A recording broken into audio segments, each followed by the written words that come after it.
The Sales Perch, a weekly podcast discussing sales styles, techniques, and strategies. Today's episode is the concession close. You have to know when to give something up in order to get something back.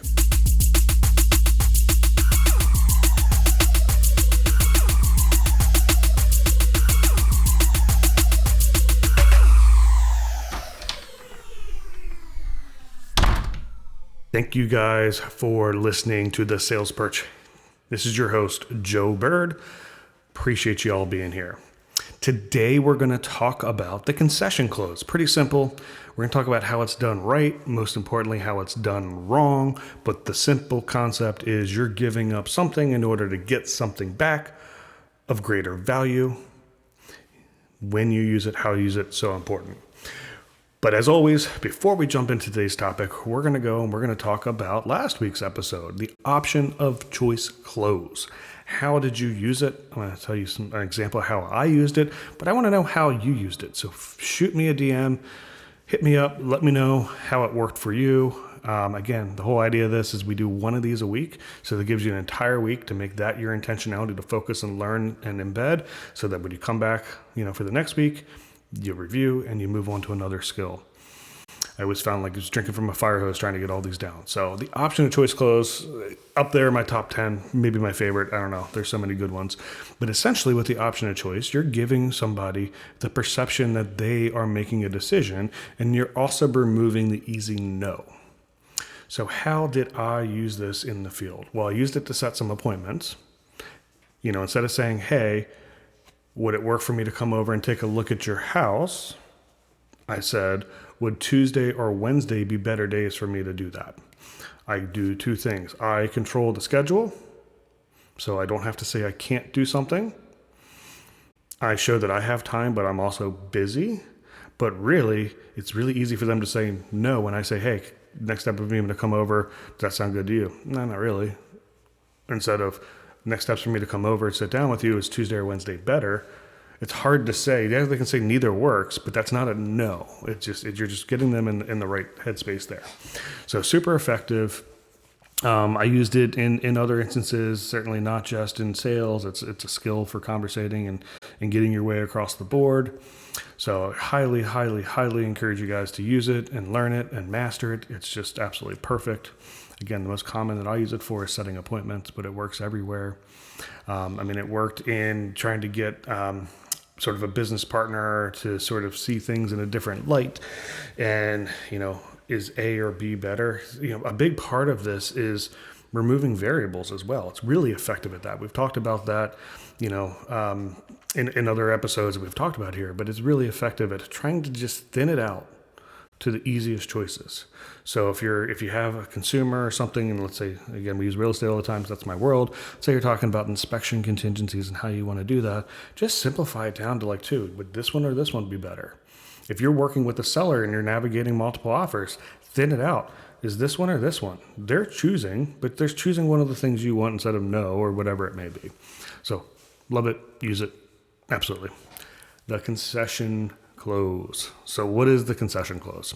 Concession close is as it sounds. You're giving up something. It's a concession. You're giving something in. It can be used as a discount. Hey, if you sign up today, we'll knock 10% off. It could be used as, hey, the first one's free, then you got to buy. It could be, for today only, we're going to give you 2 months for the price of one, which is essentially a discount. But basically, it's just something where you give in, or hey, here's a free water bottle if you sign up for your bank account today, or whatever it may be. We see these used all the time. And many times they're used poorly, in my opinion. So roof sales, window sales, those kind of door-to-door type sales, they're using the concession close hard. And I don't think it's good, in my opinion. I don't think it's effective.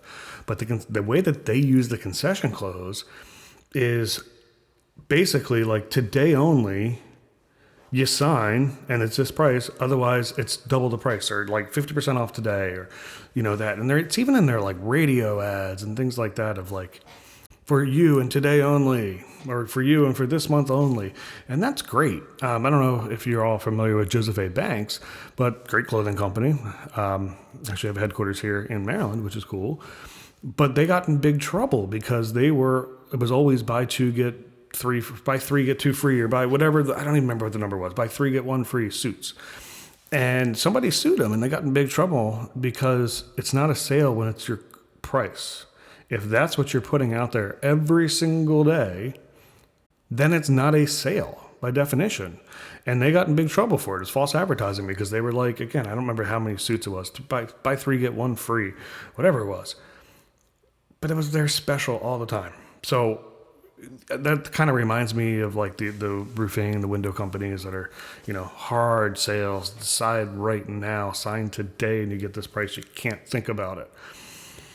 And I understand why they do it, and I understand that it can work. And so from a sales perspective, like, yes, from a sales tool, great, it works. It's not the way I want to sell. I don't want somebody to work with me because I tricked them. I go back to the concept that sales is influence. Sales is influencing somebody to make the decision that they want to make. You're not making it for them. You're not pushing them down a path that the road they don't want to go. That's kind of shady. Like, that's not good. I don't know how you sleep at night if that's the way you do it. Sales should be influencing somebody to come to the decision that they want to make. Right? It's going to benefit. You're going to get paid for that because that's a service. That's a product. A lot of people have a hard time making decisions. But I never want to be in a situation where somebody works with me just because I was able to outskill them or trick them or something along those lines, using the sales magic to like get them to sign on the spot, and then the next day they regret having done that. And maybe that's mainly because this business isn't like, when I make a sale, it's not instantaneously done. It's not like all of a sudden, I don't ever have to talk to the person again. Somebody else services it. I have to work with these people for the next couple months. But I'm a momentum person. If I don't feel good about a situation, or there's just bad blood there, like, I'd rather not work with that person and not make that money than work with that person because, I tricked them into signing something. Or trick's a strong word. I use my abilities to get them to sign something. So we've talked about how that's, potentially a bad sales, or maybe not the most ethical or the easiest sales. But how can we use it very effectively? Well, to me, the concession close, the number one place it should be is in a transaction to save a deal. And again, I'm talking real estate. So if you get to a home inspection and you're representing the seller and they're just tapped out, they just really don't have any more resources, and it turns out that there's some issue in the home inspection. I don't know, let's say it's not urgent, like a leak, like an active leak, but let's just use radon. There's radon in the house, and typically that's about a $1,200 repair, give or take, to remediate the radon in a house. Let's say the seller's totally tapped out and the buyer's not going to buy the house unless this is fixed, and you've exhausted every other option in trying to negotiate this through. I'm probably going to eat it. I'm probably going to give the concession to get it to close, right? Seller, I know this is really frustrating to you, and I know it's stressful, and I know it's irritating that the buyer won't bend on this simple thing. It's easy to deal with. It's $1,200, and I get it. But let's just move on. Let's just go ahead and get this done so this we can get this house off your back. I'm going to go ahead and take care of that cost for you. Let's go ahead and proceed. Right? Like, that's a close. I closed the seller. Maybe the seller was hesitating on going through with the deal because they were really irritated at the buyer. Real estate transactions are this really interesting thing where it's a combination of an emotional and a logical or a business decision. And those two things have to gel sometimes. So sometimes people kind of get, a phrase I really like to use, they cut off their nose to spite their face. They kind of get stuck on the feeling side, and they forget that sometimes they just got to rip the Band-Aid off and be done. So that's an effective close to be able to kind of help somebody get to that decision point. How else can you use the concession close? Well, if I'm in a listing appointment and let's say I find out that I'm competing against somebody or they're got a sticking point on something, let's say it's commission. I might say, totally understand, because you're referred to me by some people that I absolutely love, I'm willing to go ahead and knock, a quarter of a percentage point off the commission. Are you ready to proceed today? I gave up something, but I got something. I got the transaction. I got the rest of the commission, and I gave it up in order to get it because I knew if I didn't, they might call more people. and somebody will probably do it cheaper than me. I don't compete on price. I compete on value and quality. I compete on being the best. Don't compete on price. So there is almost definitively somebody that will do it cheaper than me. Do they do it better? No, but they might do it cheaper.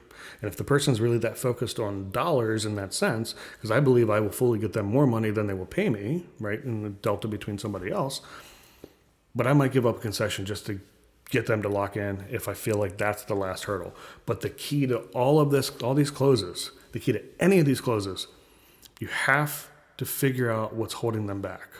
You have to figure out what's stopping them from proceeding. And if it turns out to be price, the concession close can be the best way to overcome that. Thank you guys for listening.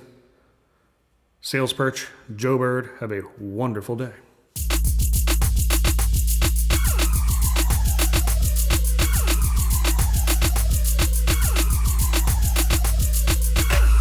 Thank you for listening to The Sales Perch by Joe Bird. Having sold over 1,000 houses personally in the last 12 years, in addition to running one of the top real estate teams in the state of Maryland, I am looking forward to imparting my knowledge and wisdom, as well as sitting in the trenches with you to learn alongside you.